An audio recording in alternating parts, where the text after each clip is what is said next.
오늘 8월 15일 우리 목요일 아침입니다. 오늘 예레미야 50장 11절에서 20절까지 말씀입니다. 우리 어제에 이어서 우리 바벨론의 심판에 대한 예언의 말씀 계속해서 진행되고 있습니다. 우리 11절에서 13절까지 바벨론이 무너지고 심판될 것이더라고 계속해서 말씀하십니다. 오늘 표현들을 보니까요. 황무지가 될 거다. 거친 계곡이 될 거다. 그 나라와 그 땅이 탄식하게 될 거다. 이렇게 계속 표현을 합니다. 11절 나의 소유를 노력하는 자여 너희가 즐거워하며 기뻐하고 타작하는 송아지같이 발굽을 구르며 군마같이 우는도다. 그러므로 너희의 어머니가 큰 수치를 당하리라. 너희를 낳은 자가 치욕을 당하리라.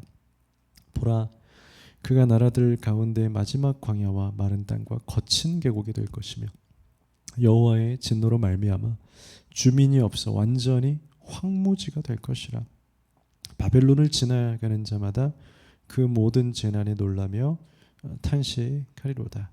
하나님의 뜻을 모르고 하나님의 뜻 없이 말씀 없이 사는 바벨론, 우상을 섬기며 그 우상이 생명이라고 생각했던 그들의 삶, 당시의 즐거움은 있었지만 결국 하나님은 그 땅을 심판하시는 것을 보게 됩니다.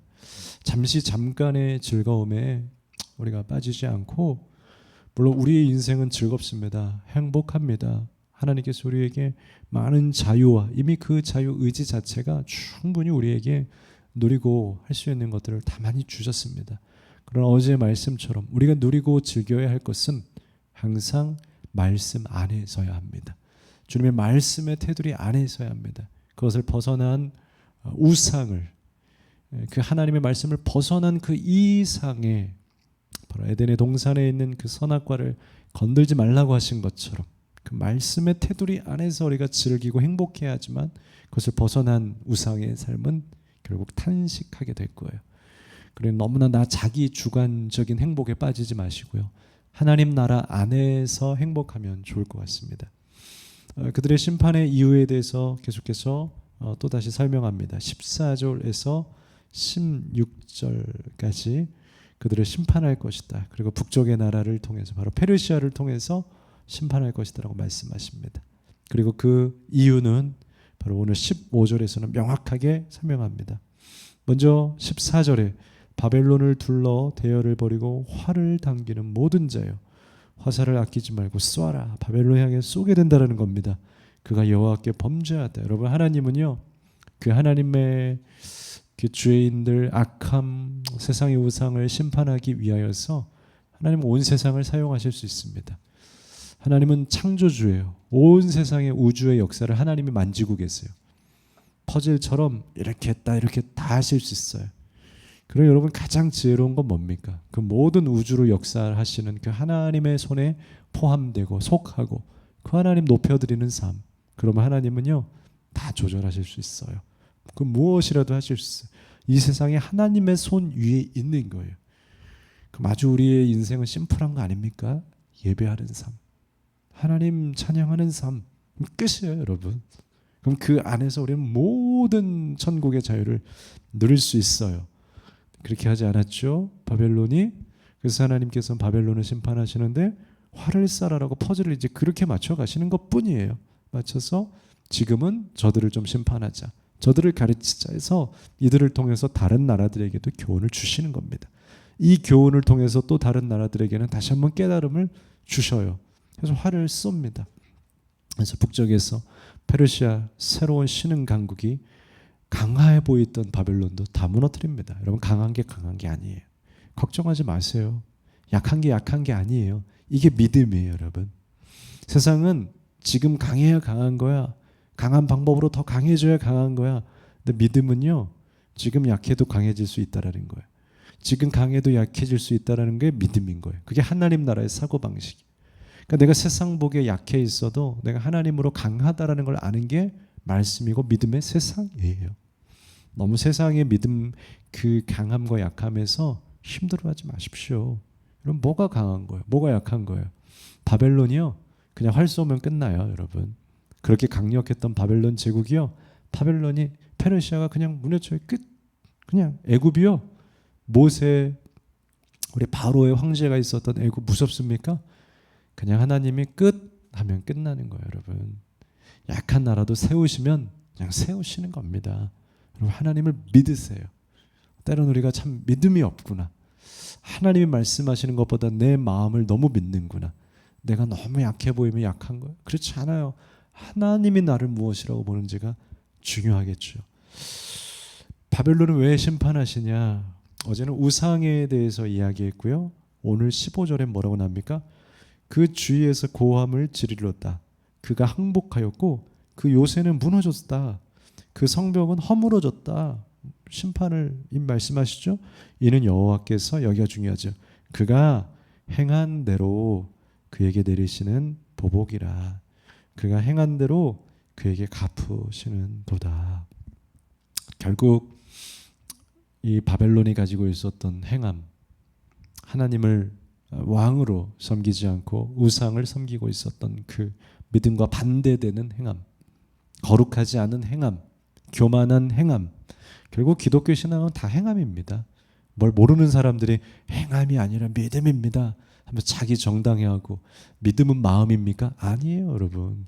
그 말씀을 모르는 사람들 하는 거예요. 믿음이 어디 마음입니까? 마음에서 시작하고 하나님은 그 마음을 보시지만 믿음은 마음에서 행함으로 나오는 겁니다, 여러분. 바벨론의 행함, 그것에 대한, 여러분 우리 거룩하게 행합시다. 말씀대로 행하며 살아갑시다. 복음처럼 행하며 살아갑시다. 그것이 믿음입니다. 오늘 바벨론의 심판은 그들의 행함에 대한 보복이었다라고 말씀하십니다. 17절에서 20절엔 이제 그 바벨론의 심판을 통해서 결국 하나님께서 원하시는 바, 가장 큰 그림, 이스라엘을, 그들에게 하셨던 약속, 난 그걸 지키고 싶다. 이스라엘을 다시 회복하고 싶다. 세우시기를 원한다. 고백하십니다. 17절에 이스라엘은 흩어진 양이다. 사자들이 그를 따르도다. 처음에는 아수르 왕이 먹었고 북쪽을 아수르가 먼저 쳤죠. 그리고 다음에는 바벨론의 느부갓네살 왕이 그의 뼈를 꺾었도다. 맞아, 역사 그대로 아수르가 북을 치고 바벨론이 남을 쳤습니다. 그러므로 만군의 여호와 이스라엘 하나님이 이와 같이 말하노라. 보라, 내가 아수르의 왕을 벌한 것 같이 바벨론의 왕과 그 땅을 벌하고 이스라엘을 다시 그의 목장으로, 그의 나라로, 그의 땅으로, 그의 성전으로 돌아가게 하리니. 하나님은 이스라엘을 예배자로 부르셨고 온 땅의 복으로 부르셨어요. 그래서 다시 그 땅으로 부르고 싶다라는 거예요. 여러분, 우리에게는 부르심이라는 것이 있어요. 다 이스라엘의 부르심, 정체성. 그들은 복의 근원이에요. 아브라함으로부터 시작해서 복의 근원으로 부르셨어요. 우리를 예배자로 부르시고 우리 정말 믿는 자로 하나님 나라의 제사장으로 부르셨어요. 여러분, 우리는 그 자리에 가야 돼요. 하나님이 이스라엘을 그 자리로 부르시기 위해서 이 수많은 역사와 이 수많은 우여곡절을 통해서 결국 부르신 거예요. 그냥 한 번에 부르면 어떨까? 너무 쉽겠죠. 그런데 여러분, 하나님은 우리에게 인격을 주셨어요. 자유의지를 주셨어요. 그래서 로봇처럼 툭 옮기면 되겠지만 그러면 인간은 인간이 아닌 거예요. 인간은 그냥 피조물, 동물과 같은 존재가 돼요. 하나님은 인간을 그렇게 연약한 존재로 만드지 않았어요. 똑똑하고 거룩하고 사랑스럽고 아름다운 존재로 만드셨어요. 그렇기 때문에 시간이 필요한 거예요. 우리를 가르치고 깨닫게 하시고 훈련하고 존귀한, 우리를 존귀하게 여기기 위해서 그 시간이 필요한 거예요. 전쟁도 하고 심판도 해주시고 혼내도 주시고, 그러면서 결국엔 가장 아름다운 존재로 만드는 거예요. 여러분, 아름다운 자리로 가십시오. 아름다운 여러분 예배의 자리, 여러분 정말 하나님을 높여드리는 자리, 거기 쓰셔야 돼요. 여러분 일터가 그 자리가 되어야 되고, 여러분 가정이 그 자리가 되어야 되고, 여러분 친구와의 만남이 그 자리가 되어야 돼요. 그 자리를 잊고 여러분들이 바벨론과 우상의 나라에서 그냥 살아가는 것, 그걸 하나님이 보실 수 없어요. 그걸 원치 않다는 거예요. 그래서 하나님 결국에 이 심판들을 통해서 그들을 다시 고향으로 부르고 예배자로 부르고, 이건 그냥 땅의 회복만을 말하는 것이 아니에요. 그들의 정체성을 말하는 거예요. 그들의 제사장됨을 부르고 그들의 예배자됨으로 내가 너희를 부른다. 여러분, 그 자리에 서십시오. 여러분 자리는 그 자리입니다.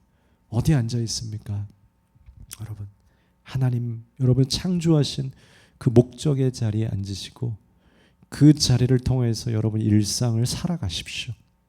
그게 여러분이에요. 여러분의 스스로를 혼돈하지 마세요. 스스로를 너무 값싼 곳에 버리지 마세요.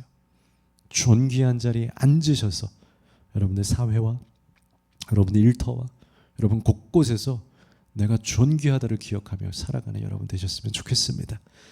기도하겠습니다. 거룩하신 하나님, 하나님께서 바벨론 심판하시고 이스라엘을 다시 그들의 목장, 그들의 자리로 부르셨던 것처럼 하나님 존귀한 자리에 앉는 우리 모두가 그 나의 자리를 통하여서 일하고 나의 가정과 삶의 터전에서 하나님 아버지 예배하는 예배자가 되게 하여 주옵소서. 예수님의 이름으로 감사하며 기도합니다. 아멘.